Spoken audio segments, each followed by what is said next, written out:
बाल हितैषी पुरस्कार, जीपीडीपी पुरस्कार और ई पंचायत पुरस्कार देने का काम करती है। आज भी विभाग की वेबसाइट पर अनेक पुरस्कार घोषित किए जा रहे हैं और आप सब लोगों को वो प्राप्त होंगे। मैं इस अवसर पर पुरस्कार प्राप्त करने वाले सभी विजेताओं को अपनी ओर से बहुत बहुत बधाई देता हूं। आप सब जानते हैं कि जब से माननीय प्रधानमंत्री जी ने देश का कामकाज संभाला है, तब से लगातार गांव, गरीब और किसान उनकी प्राथमिकता पर रहे हैं। गांव बढ़ेगा और देश बढ़ेगा, यह उनकी हमेशा प्रतिबद्धता रही है और इसी का परिणाम है कि 13वें वित्त के समय 5 साल के लिए 2,60,000 पंचायतों को जो राशि विकास के लिए दी जाती थी, वह राशि मात्र 65,000 करोड़ रुपया हुआ करती थी। लेकिन जब माननीय मोदी जी प्रधानमंत्री बने और 14वें फाइनेंस कमीशन की रिपोर्ट आई और उन्होंने कहा 2,02,92 करोड़ रुपया पंचायतों को विकास के लिए देना चाहिए था, मोदी जी ने उसको सहर्ष स्वीकार किया और आपने देखा गत 5 वर्षों में तिगनी राशि ग्राम पंचायतों को विकास के लिए प्राप्त हुई। इतना ही नहीं, राज्य सरकार के वित्त आयोग का पैसा भी पंचायतों के पास आता है, लेकिन मनरेगा हो, प्रधानमंत्री आवास हो और अन्य विकास के कार्यक्रम हों, वो भी सब पारदर्शिता के साथ पंचायतें पूरा करें। इस मामले में प्रधानमंत्री जी ने हमेशा हम सबको प्रोत्साहन देने का काम किया है। गांव सबल हों, गांव आगे बढ़ें, गांव सुविधा युक्त बने, फिर चाहे शौचालय का विषय हो, चाहे बिजली का विषय हो, चाहे ग्रामीण सड़क का विषय हो, चाहे हर गरीब आदमी को आवास देने का विषय हो, हर मामले में गांव को सशक्त बनाने के लिए माननीय प्रधानमंत्री जी की ओर से कार्य किया गया है। और आज भी प्रधानमंत्री जी की अपेक्षा है कि ग्राम पंचायतें ठीक प्रकार से पारदर्शिता के साथ काम करें। कोरोना वायरस संकट के दौर में मुझे कहते हुए प्रसन्नता है कि हमारे पंचायत क्षेत्र में काम करने वाले भाइयों और बहनों ने हेल्थ विभाग के कर्मचारियों के साथ, प्रशासन के साथ सहयोग करके बहुत अच्छी भूमिका का निर्वाह किया है। और आज भी लॉकडाउन की स्थिति बनी हुई है, देश में तमाम सारी सेवाएं बंद हैं, लेकिन ऐसी स्थिति में ग्रामीण क्षेत्र की आर्थिक गतिविधियां चलें, इस मामले में प्रधानमंत्री जी ने कृषि कार्य के लिए भी पूरी अनुमति दी हुई है और ग्रामीण क्षेत्र में रोजगार की उत्पन्नता हो, जल संरक्षण का काम हो, इसके लिए मनरेगा को, ग्रामीण सड़क को और प्रधानमंत्री आवास बनाने के लिए भी अनुमति प्रदान की गई है, जिससे गांव की आर्थिक गतिविधियां संचालित होती रहें और गांव में रहने वाले किसी भी गरीब और किसान को कोई परेशानी न हो। आज माननीय प्रधानमंत्री जी पंचायती राज दिवस के अवसर पर 2 कार्यक्रमों का शुभारंभ करने वाले हैं। पारदर्शिता के साथ हम काम कर सकें, इस दृष्टि से ई स्वराज पोर्टल का शुभारंभ भी माननीय प्रधानमंत्री जी करेंगे। और आप सबके ध्यान में है कि गांव में खेती की भूमि का तो रिकॉर्ड होता है, लेकिन आबादी की जमीन पर जब हम लोग निवास करते हैं, उसका रिकॉर्ड कोई हमारे पास नहीं होता है। और वो संपत्ति भी होती है, लेकिन लिखा पढ़ी नहीं होती, तो संपत्ति का हम कोई भी उपयोग रहने के अलावा और किसी हित में नहीं कर पाते हैं। तो आज स्वामित्व नामक एक प्रोजेक्ट का शुभारंभ भी माननीय प्रधानमंत्री जी करेंगे। मैं समझता हूं आजादी के बाद यह देश के इतिहास में एक अभिनव पहल होगी और इससे ग्रामीण क्षेत्र की अर्थव्यवस्था में भी बड़ा योगदान होगा। मैं इस अवसर पर आपको सबको बहुत बहुत शुभकामनाएं देता हूं, बहुत बधाई देता हूं और माननीय प्रधानमंत्री जी को प्रार्थना करना चाहूंगा कि जमीनी स्तर पर विकास को गति प्रदान करने में पंचायती राज संस्थाओं का विशेष योगदान रहा है। स्थानीय प्रशासन की महत्वपूर्ण कड़ी के रूप में ग्रामीण भारत को पंचायतों द्वारा नेतृत्व प्रदान किया जा रहा है। इस कार्य में सफलता वर्तमान समय में आधुनिक प्रौद्योगिकी के अधिकतम प्रयोग से मिल सकती है।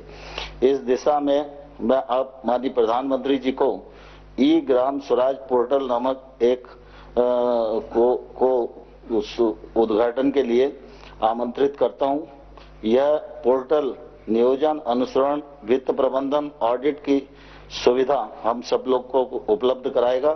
मैं माननीय प्रधानमंत्री जी को प्रार्थना करूंगा कि बटन दबाकर इस पोर्टल का शुभारंभ करें। इस पोर्टल का शुभारंभ करें।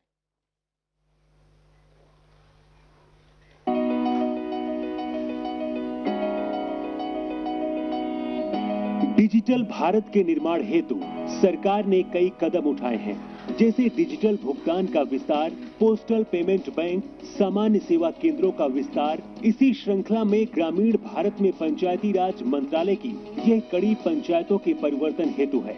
ई ग्राम स्वराज एप्लीकेशन पंचायतों के संचालन के लिए उपयोगी एकीकृत टूल है, जिससे पंचायतों में किए गए कार्यों की प्रभावी निगरानी सरलता से की जा सकती है।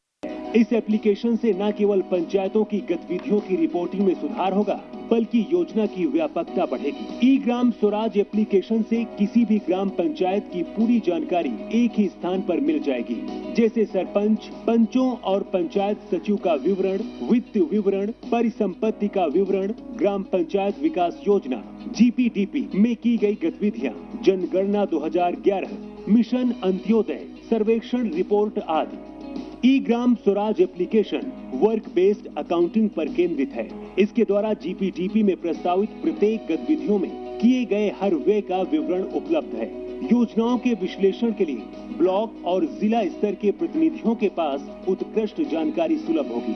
ई ग्राम स्वराज में डेटा एंट्री की संख्या को तर्क संगत बनाया गया है। इसमें उपयोगकर्ता के लिए यूजर फ्रेंडली इंटरफेस और सरल नेविगेशन भी है। ई ग्राम स्वराज पंचायतों में की गई नियमित डेटा एंट्री के आधार पर गतिविधियों की वास्तविक समय पर निगरानी और कार्यान्वयन की स्थिति को दर्शाता है। ई ग्राम स्वराज एप्लीकेशन के PFMS के साथ जुड़े होने के कारण सार्वजनिक व्यय की निगरानी भी वास्तविक समय के आधार पर की जा सकती है। पंचायत की जानकारी को सुविधाजनक और शीघ्र उपलब्ध करने के लिए उपयोगकर्ता नागरिक गूगल प्ले स्टोर से ई ग्राम स्वराज मोबाइल ऐप भी डाउनलोड कर सकते हैं। अब यह जानकारी आपकी उंगलियों पर होगी। मोबाइल ऐप के माध्यम से चयनित पंचायत के सदस्यों की जानकारी, पंचायत की गतिविधियां, गतिविधि का नाम, योजना का नाम और राशि, चुने गए वित्तीय वर्ष के लिए आमदनी और खर्च संबंधी जानकारी मिल जाएगी। ई ग्राम स्वराज एप्लीकेशन के माध्यम से पंचायती राज संस्थाओं के कार्यकलापों, गतिविधियों, योजना निर्माण, बजट आवंटन, योजनाओं की निगरानी इत्यादि की जा सकती है। सूचना तकनीक का प्रभावी उपयोग करना ही इस प्रणाली का उद्देश्य है। सशक्त पंचायतों से ही होगा सशक्त भारत का निर्माण। ई ग्राम स्वराज एप्लीकेशन देश की पंचायतों को समर्पित है। प्रधानमंत्री नरेंद्र मोदी द्वारा ई ग्राम स्वराज एप्लीकेशन शुरू किया जा रहा है। बहुत धन्यवाद माननीय प्रधानमंत्री जी। राज्य सरकारों तथा भारतीय सर्वेक्षण विभाग के सहयोग से पंचायती राज मंत्रालय ने ड्रोन आधारित नवीनतम सर्वेक्षण तकनीक का प्रयोग करते हुए स्वामित्व नामक नई केंद्रीय योजना की शुरुआत की है। आज हम सबका सौभाग्य है कि इसका शुभारंभ करने के लिए माननीय प्रधानमंत्री जी यहाँ उपस्थित हैं। मैं उनसे प्रार्थना करूंगा कि बटन दबाकर स्वामित्व नामक योजना का शुभारंभ करें।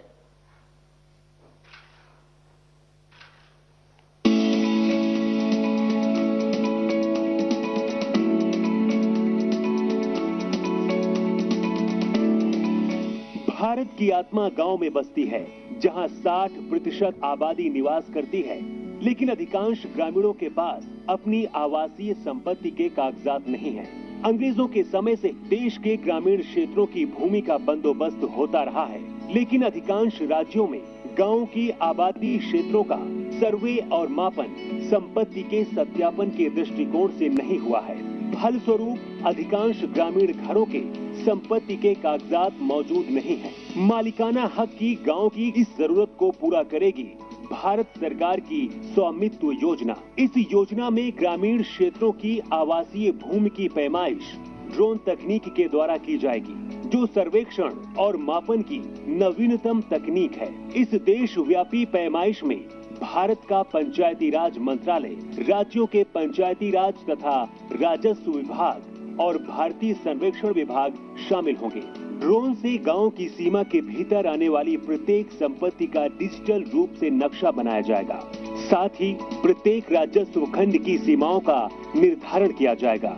सटीक मापन के आधार पर गांव की प्रत्येक घर का संपत्ति कार्ड राज्य सरकारों के द्वारा बनाया जाएगा। इस तरह से यह क्रांतिकारी कदम संपत्ति के मालिक को सुगमता से मालिकाना हक प्राप्त करवाएगा। इस मालिकाना हक से गांवों के निवासी अपनी संपत्ति का वित्तीय उपयोग जैसे कि ऋण लेने में सक्षम होंगे और गांवों के आवासीय क्षेत्र का रिकॉर्ड पंचायतों को प्रदान कर सकेंगे। इससे संपत्तियों का कर के दायरे में आना और पंचायतों द्वारा आसानी से कर संग्रह संभव हो पाएगा। इस आमदनी से पंचायतें ग्रामीण नागरिकों को बेहतर सुविधा दे पाएंगी। संपत्ति के स्पष्ट आकलन एवं स्वामित्व का निर्धारण होने से उनके मूल्य में भी वृद्धि होगी।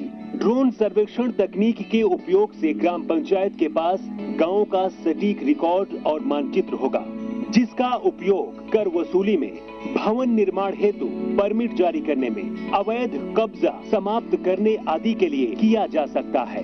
हमारा देश बदलते समय के साथ कदम से कदम मिलाकर उन्नत तकनीक का भरपूर उपयोग करते हुए विकास के मार्ग पर लगातार आगे बढ़ रहा है। सशक्त पंचायतों से ही सशक्त भारत का निर्माण होगा। प्रधानमंत्री नरेंद्र मोदी द्वारा स्वामित्व योजना का शुभारंभ किया जा रहा है।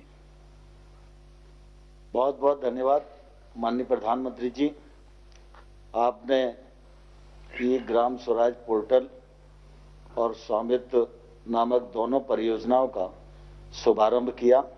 मैं मंत्रालय की ओर से और पंचायती राज संस्थाओं की ओर से आपका हृदय से धन्यवाद करता हूं। कोरोना वायरस के संकट के इस दौर में आज आप सभी से बात करने वाले हैं और पंचायत प्रतिनिधियों से आपका वार्तालाप शुरू हो, उससे पूर्व मैं प्रार्थना करूंगा कि आप प्रारंभिक उद्बोधन हम सबको दें, जिसके मार्गदर्शन के प्रकाश में आगे का वार्तालाप प्रारंभ हो सके। माननीय प्रधानमंत्री जी। नमस्कार।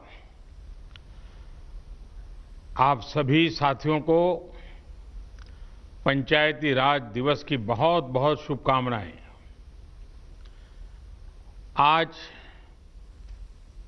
जिन जिन पंचों को और पंचायतों को सम्मानित किया गया है, उनको भी मेरी तरफ से बहुत बहुत बधाई। और देश भर की पंचायतों से मेरा आग्रह है कि आप वेबसाइट पर जाकर के जिनका सम्मान हुआ है, जिनको अवार्ड मिला है, उसकी जानकारी जरूर प्राप्त करें। किस बात को लेकर के उनको ये सिद्धि मिली है, उनका गौरवगान करें।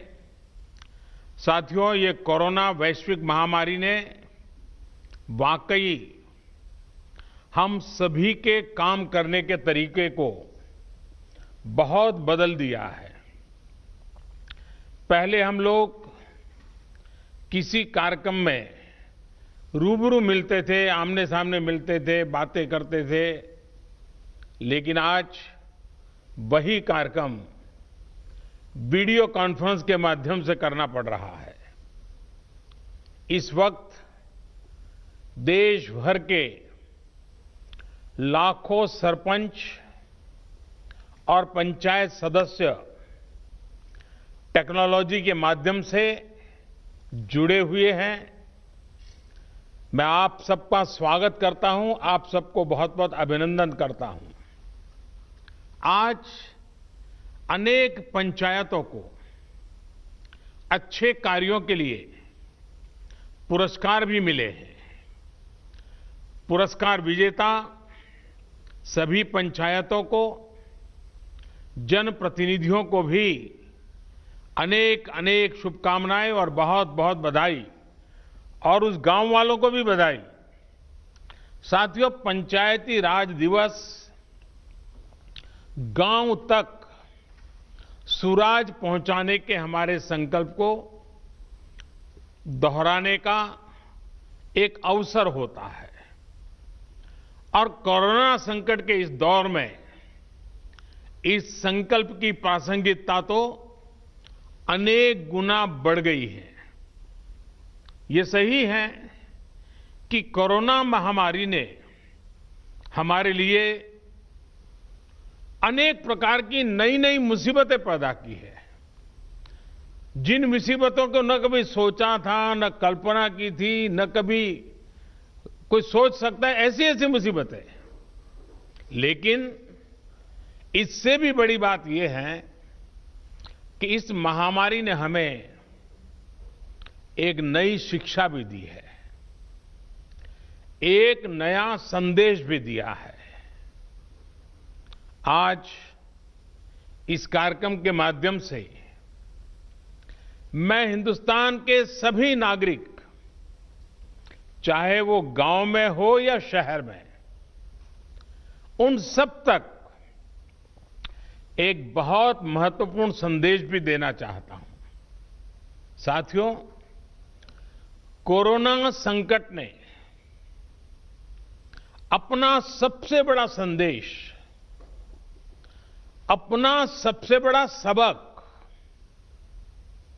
हमें दिया है, हमें सिखाया है और एक प्रकार से उस रास्ते पर चलने के लिए हमारा दिशा निर्देश किया है। और वो रास्ता क्या है, वो दिशा क्या है?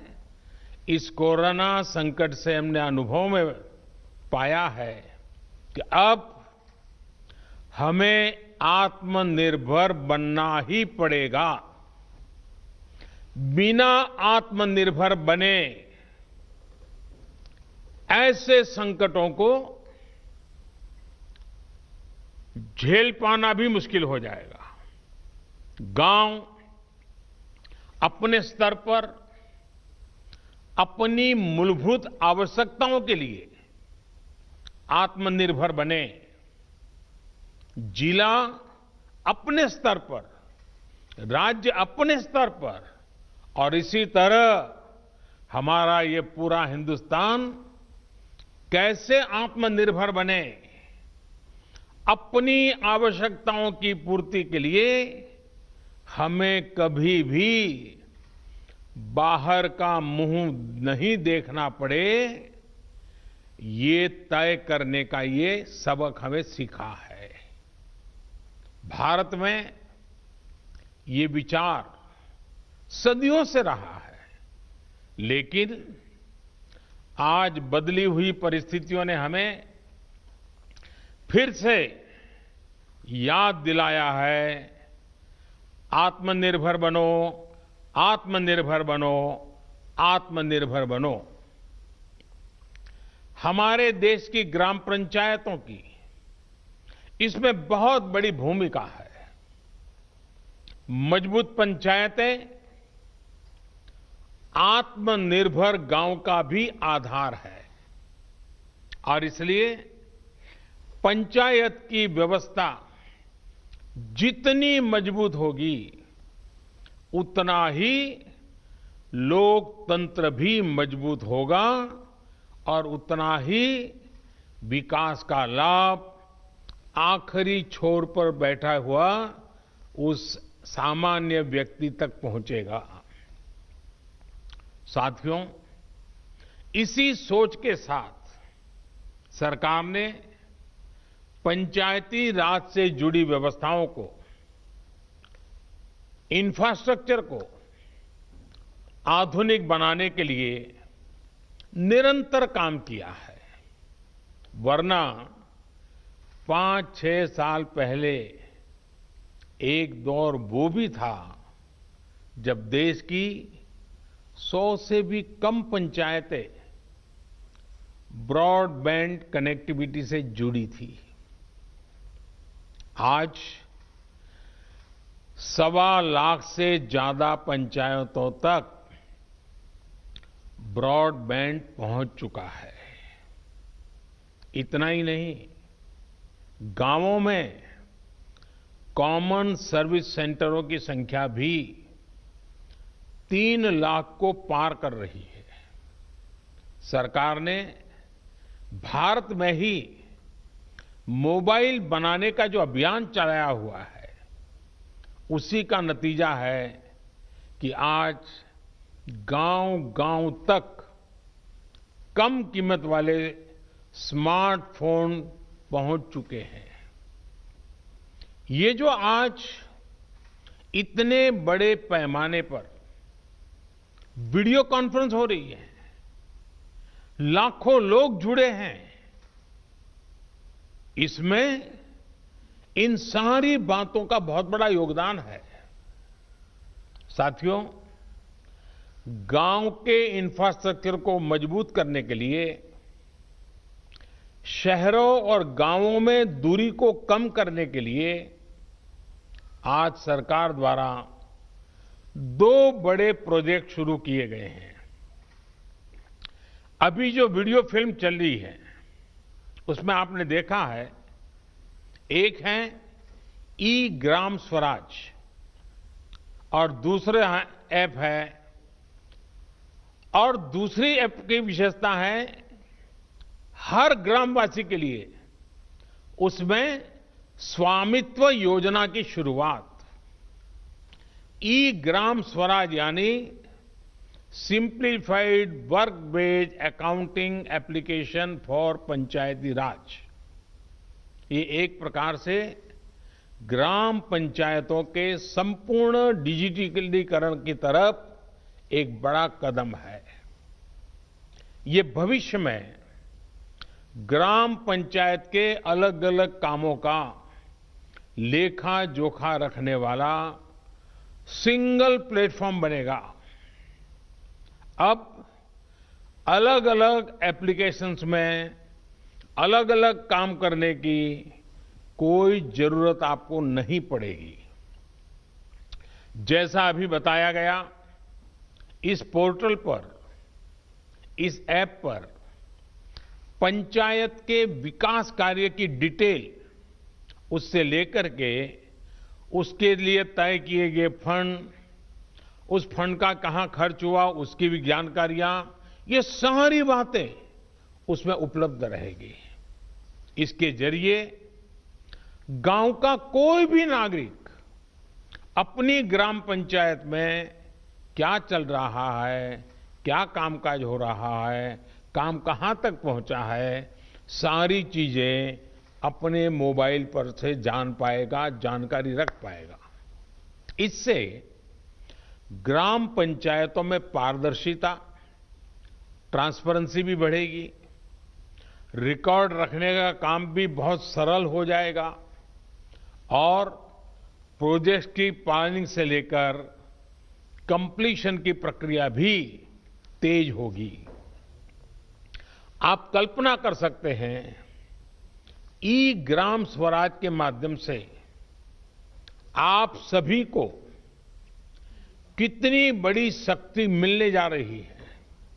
साथियों, गांवों में प्रॉपर्टी को लेकर के, संपत्ति को लेकर जो स्थिति रहती है, वो आप सभी भली भांति जानते हैं। स्वामित्व योजना इसी को ठीक करने का एक प्रयास है। इस योजना के तहत देश के सभी गांवों में आवासों की ड्रोन के माध्यम से पूरे गांव की एक एक संपत्ति की मैपिंग की जाएगी। इसके बाद गांव के लोगों को उस संपत्ति का, उस प्रॉपर्टी का एक मालिकाना प्रमाण पत्र यानी टाइटल डीड दिया जाएगा। स्वामित्व योजना से गांव के लोगों को एक नहीं अनेक लाभ होंगे। पहला तो यह कि प्रॉपर्टी को लेकर जो भ्रम की स्थिति रहती है वो दूर हो जाएगी, झगड़े खत्म हो जाएंगे। दूसरा, इससे गांव में विकास योजनाओं की बेहतर प्लानिंग में और ज्यादा मदद मिलेगी। इसका एक और बड़ा लाभ ये होगा कि इससे शहरों की ही तरह गांव में भी आप बैंकों से लोन ले सकते हैं। लोन लेने का रास्ता भी आसान हो जाएगा। जब आपके पास स्वामित्व होगा तो उस संपत्ति के आधार पर आप बैंक से लोन ले सकते हैं, जो जीवन में बहुत काम आ सकती है। साथियों, अभी यानी फिलहाल उत्तर प्रदेश, महाराष्ट्र, कर्नाटक, हरियाणा, मध्य प्रदेश और उत्तराखंड, हिंदुस्तान के अलग अलग क्षेत्र के 6 राज्यों में इस योजना को प्रारंभिक तौर पर प्रारंभ कर रहे हैं। और जब काम करेंगे तो अनुभव आएगा, उसमें कमियां क्या है वो ध्यान में आएगी, गलतियां क्या है वो ध्यान में आएगी, और उसको ठीक करना होगा। और जब ठीक हो जाएगी, उसका सुधार हो जाएगा, उसके बाद ये योजना हिंदुस्तान के हर गांव में लागू की जाएगी। साथियों, कभी-कभी मुझे लगता है कि जीवन की सच्ची शिक्षा की कसौटी, उसकी परीक्षा संकट के समय ही होती है। अगर आप प्रोटेक्टिव एनवायरनमेंट में हैं, चारों तरफ से संभले हुए हैं, कोई दिक्कत नहीं है, कोई कष्ट नहीं है, तो आप में सामर्थ्य है कि नहीं इसका पता ही नहीं चलता। बहुत देखरेख भरे माहौल में सच्ची शिक्षा का पता कभी नहीं चलता, सच्चे सामर्थ्य का भी पता नहीं चलता है। इस कोरोना संकट ने दिखा दिया है कि देश के गांव में रहने वाले लोग, भले ही उन्होंने बड़ी बड़ी और नामी यूनिवर्सिटी में शिक्षा न ली हो, लेकिन इस दौरान उन्होंने, मतलब आप सबने, अपने संस्कारों, अपनी परंपराओं की शिक्षा के अद्भुत दर्शन कराए हैं। गांवों से जो अपडेट आ रहा है, जो जानकारी आ रही है, वो बड़े बड़े विद्वानों के लिए भी प्रेरणा देने वाली बातें हैं। मेरे साथियों, ये काम आपने किया है, आपके गांव के प्रत्येक नागरिक ने किया है, माताओं बहनों ने किया है, मेरे आदिवासी भाई बहनों ने, खेत खलिहान में काम करने वालों ने, फसल कटाई और बुआई में जुटे साथियों ने देश को प्रेरणा देने वाला अद्भुत काम आपने किया है। और इसलिए मैं हिंदुस्तान के हर गांव को, हर गांव वासियों को प्रणाम करता हूं। आप सभी ने दुनिया को बहुत सरल शब्दों में मंत्र दिया है, और मैं मानता हूं हमारे देश के हर कोने में आपका दिया हुआ ये मंत्र बहुत काम आएगा। आपने बड़े सिंपल शब्दों में ने कह दिया, न सोशल डिस्टेंसिंग का शब्द प्रयोग किया, न लॉकडाउन का शब्द का प्रयोग किया, बड़े बड़े शब्दों का प्रयोग नहीं किया। आपने सिंपल सा मैसेज दे दिया, 2 गज दूरी का, 2 गज दूरी का, या कहें 2 गज देह की दूरी का। इस मंत्र के पालन पर गांवों ने बहुत अद्भुत काम किया है। 2 गज दूरी यानी सोशल डिस्टेंसिंग बनाकर रखने से आप कोरोना वायरस को भी खुद से दूर रख रहे हैं, किसी संभावित संक्रमण से खुद को बचा रहे हैं। और ये आपके ही प्रयास है कि आज दुनिया में चर्चा हो रही है कि कोरोना को भारत ने किस तरह जवाब दिया है। साथियों, इतना बड़ा संकट आया, इतनी बड़ी वैश्विक महामारी आई, लेकिन इन 2-3 महीनों में हमने ये भी देखा है कि भारत का नागरिक सीमित संसाधनों के बीच अनेक कठिनाइयों के सामने झुकने के बजाय उससे टकरा रहा है, लोहा ले रहा है। ये सही है कि रुकावटें आ रही हैं, परेशानी हो रही है, लेकिन संकल्प का सामर्थ्य दिखाते हुए नई ऊर्जा के साथ आगे बढ़ते हुए नए नए तरीके खोजते हुए देश को बचाने का और देश को आगे बढ़ाने का काम निरंतर जारी है। साथियों, इन परिस्थितियों में गांवों में जो हो रहा है उसकी मैं अलग अलग स्रोतों से निरंतर जानकारी ले रहा हूं। आज मैं आप में से भी कुछ साथियों को सुनूंगा, बातें करूंगा, कोरोना के दौरान हुए अनुभवों और आपके सुझावों के बारे में मैं जरूर जानना चाहता हूं। पूरा देश आपको सुनना चाहता है, आपके अनुभवों को जानना चाहता है, खास करके शहर के लोग जिनके लिए ये दिन जरा और कठिन लग रहे हैं। गांव वालों ने रास्ता दिखाया है कि इस कठिनाइयों में भी कैसे उमंग और उत्साह के साथ जिया जाता है। आइए हम चर्चा का सिलसिला शुरू करते हैं। मुझे बताया गया है कि हमें सबसे पहले जम्मू कश्मीर चलना है। भाई मोहम्मद इकबाल जम्मू कश्मीर के बारामूला से जुड़े रहे हैं। ये ब्लॉक पंचायत नारवाव के चेयरमैन है। इकबाल जी नमस्कार।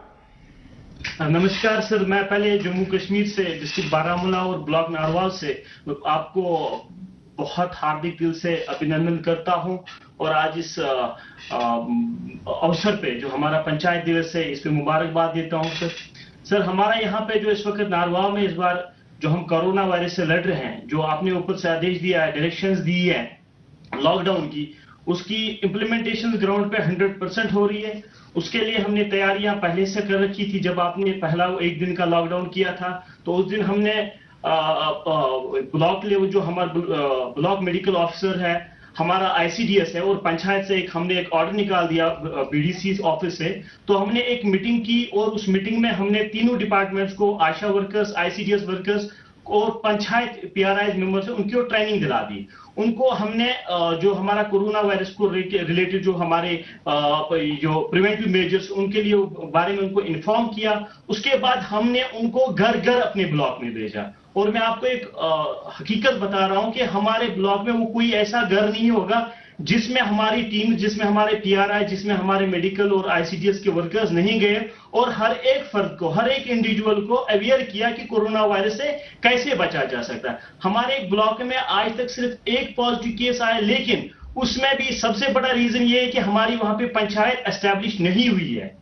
रीजन ये था कि हमारे वहां पे पंचायत मेंबर्स नहीं थे और वो केस हम ट्रेस आउट नहीं कर पाए। लेकिन जितने भी बाकी गांव हैं, जितने भी बाकी ब्लॉक्स है, डिस्ट्रिक्ट एडमिनिस्ट्रेशन की मदद से, हेल्थ डिपार्टमेंट की मदद से हमने हर एक फर्द को, हर एक इंसान को ट्रैवल हिस्ट्री जिसकी थी उसको आइडेंटिफाई किया, उनको क्वारंटाइन किया, उनको होम क्वारंटाइन किया और पीआरआई को वहां पे ड्यूटी लगा दी। 24/7 वहां पे ड्यूटी लगाए कि ताकि उनका जो होम क्वारंटाइन है वो सक्सेसफुल हो जाए। हमारे ऊपर से जो हमारे डिस्ट्रिक्ट एडमिनिस्ट्रेशन की डायरेक्शन कैटेगरिकली थी कि आपको चाहे किसी हद तक सख्ती करनी पड़े, लेकिन क्वारंटाइन जो लॉकडाउन है उसको ग्राउंड पे सक्सेसफुल करना है।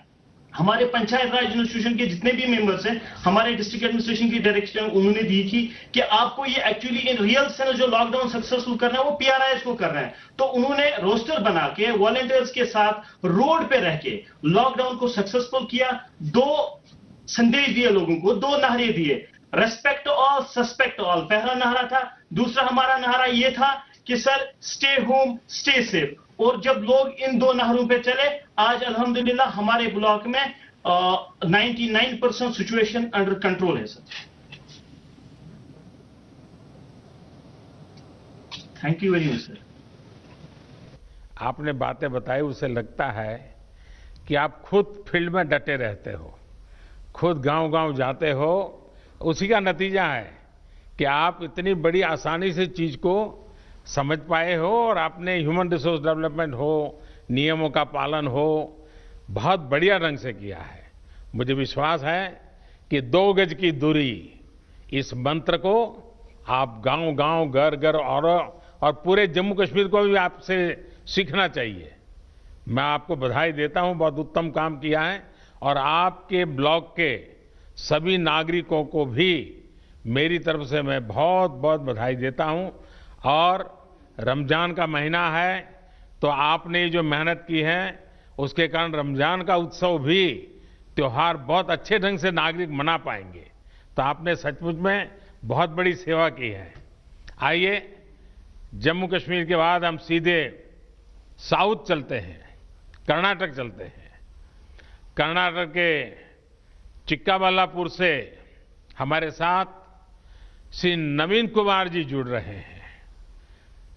देश के प्रधान सेवक आपको वारदसल्ली ग्राम पंचायत के सेवक से नमस्कार। कि आजकल मुझे गांव के प्रधान से भी बात करने का सौभाग्य मिलता है और दुनिया के बड़े-बड़े देश के बड़े-बड़े प्रधानों से भी बात करने का मौका मिल जाता है। Thank you. ಹೋಮ್ ಕ್ವಾರಂಟೈನ್ ನಲ್ಲಿರುವ 14 ಮಂದಿ ಕಾರ್ಯಪಡೆ ಸದಸ್ಯರಿಂದ ಮನೆಯ ಬಾಗಿಲಲ್ಲಿ ಹಾಲು, ತರಕಾರಿ ಮತ್ತು ವೈದ್ಯಕೀಯ ಸೌಲಭ್ಯ ನೀಡಿ ಅವರು ಹೊರಗಡೆ ಬರದಂತೆ ನಿಗಾ ವಹಿಸಲಾಗುತ್ತಿದೆ। हमारे ग्राम पंचायत में कोई कोरोना पीड़ित व्यक्ति नहीं है, पर 14 लोगों को हमने होम क्वारंटाइन में रखा हुआ है। इनको पंचायत के द्वारा ही पानी, दूध, सब्जी, राशन आदि की व्यवस्था घर पे ही कर रहे हैं। ಹೌದು, ಆಶಾ ಅಂಗನವಾಡಿ ಕಾರ್ಯಕರ್ತೆ, ಆರೋಗ್ಯ ಇಲಾಖೆ ಸಿಬ್ಬಂದಿ, ಗ್ರಾಮ ಪಂಚಾಯಿತಿ ಸದಸ್ಯರು, ಸಿಬ್ಬಂದಿ ಮತ್ತು ಸ್ವಯಂ ಸೇವಕರುಗಳಂತೆ ಕಾರ್ಯಪಡೆಯನ್ನು ರಚಿಸಲಾಗಿದ್ದು ವಾರದಲ್ಲಿ 2 ಬಾರಿ ಸಭೆ ಸೇರಿ ಕೊರೋನಾ ನಿಯಂತ್ರಣ ಬಗ್ಗೆ ಮಾಹಿತಿಯನ್ನು ಪಡೆಯಲಾಗುತ್ತಿತ್ತು।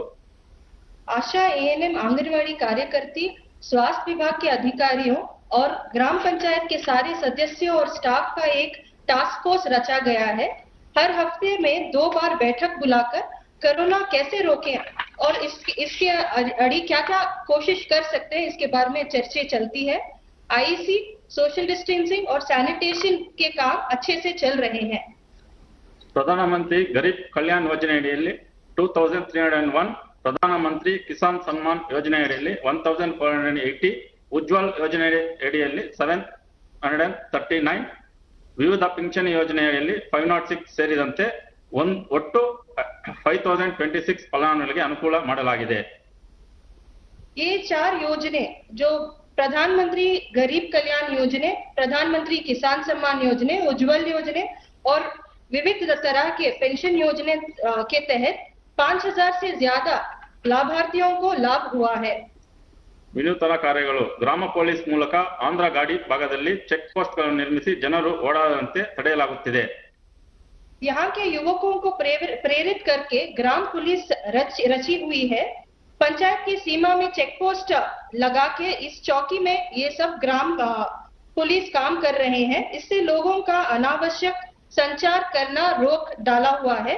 इससे कोरोना का एक राज्य से दूसरे राज्य तक पहुंचने को नहीं दे रहे हैं। ಗ್ರಾಮ ಪಡೆಯ ಮೂಲಕ ವೈಯಕ್ತಿಕ ಮತ್ತು ಸಮುದಾಯ ಸ್ವಚ್ಛತೆಯ ಬಗ್ಗೆ ಅರಿವು ಮೂಡಿಸಲಾಗಿದೆ। वैयक्तिक और सामुदायिक स्वच्छता के बारे में हर जगह में अच्छे से आईसी हुई है और क्लीनलीनेस भी हुई है। ಪಂಚಾಯಿತಿ ವ್ಯಾಪ್ತಿಯಲ್ಲಿದ್ದ ಮಹಾರಾಷ್ಟ್ರದ 170 ಮಂದಿ ನಿರಾಶ್ರಿತ ಕೂಲಿಕಾರರಿಗೆ ಊಟ, ವಸತಿ ಮತ್ತು ವೈದ್ಯಕೀಯ ಸೌಲಭ್ಯ ಕಲ್ಪಿಸಲಾಗಿ ಗ್ರಾಹಕರಿಗೆ ಮಾರಾಟ ಮಾಡಲು ಮುಕ್ತ ಮಾರುಕಟ್ಟೆ ವ್ಯವಸ್ಥೆಯನ್ನು ಕಲ್ಪಿಸಲಾಗುತ್ತಿದೆ। फल और सब्जियों के लिए एक बाजार की व्यवस्था की गई है। इससे किसानों को कोई आर्थिक लॉस नहीं हो रहा है, उनकी आर्थिक स्थिति और मनोबल को बढ़ाया गया है।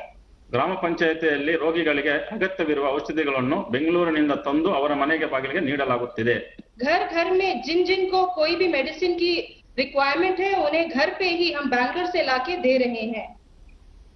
ಮನರೇಗಾ ನರಡಿಯಲ್ಲಿ ಅಶುಕುಲ ಕೂಲಿಕಾರರಿಗೆ ವೈಯಕ್ತಿಕ ಮತ್ತು ಜಲ ಸಂರಕ್ಷಣಾ ಕಾಮಗಾರಿಗಳನ್ನು ಪ್ರಾರಂಭಿಸಿ ಉದ್ಯೋಗ ನೀಡಲಾಗುತ್ತಿದೆ। महात्मा गांधी राष्ट्रीय ग्रामीण उद्योग खातरी योजना के तहत पंचायत के श्रमिकों और किसानों को वैयक्तिक कामगारी और जल संरक्षण की कार्यकारी में हम भाग लेने का अवसर कर रहे हैं। इससे ग्राम पंचायत में भी उन लोगों का मनोबल बढ़ा रहा है। नवीन जी, आपके गांव की जनसंख्या कितनी है? 8500 सर। यानी बड़ा गांव है। आप कितने साल से सरपंच हैं? First time sir. First time बने हैं, लेकिन आप बहुत अद्भुत काम कर रहे हैं और बड़े सिस्टमेटिक कर रहे हैं, प्लानिंग से कर रहे हैं। लेकिन गांव वाले आपकी बात मानते हैं? Yes sir. मानते हैं। चलिए, मेरी तरफ से आपको और आपके गांव वासियों को इतना उत्तम काम करने के लिए और सारी योजनाओं को लोगों तक पहुंचाने के लिए, आर्थिक प्रवृत्ति भी उतनी बढ़िया ढंग से चलाने के लिए मैं सचमुच में आपके नेतृत्व को, आपकी इस प्रकार के विजन को और गांव की ताकत कैसी होती है इसका दर्शन कराने के लिए मैं आप सबको बधाई देता हूं।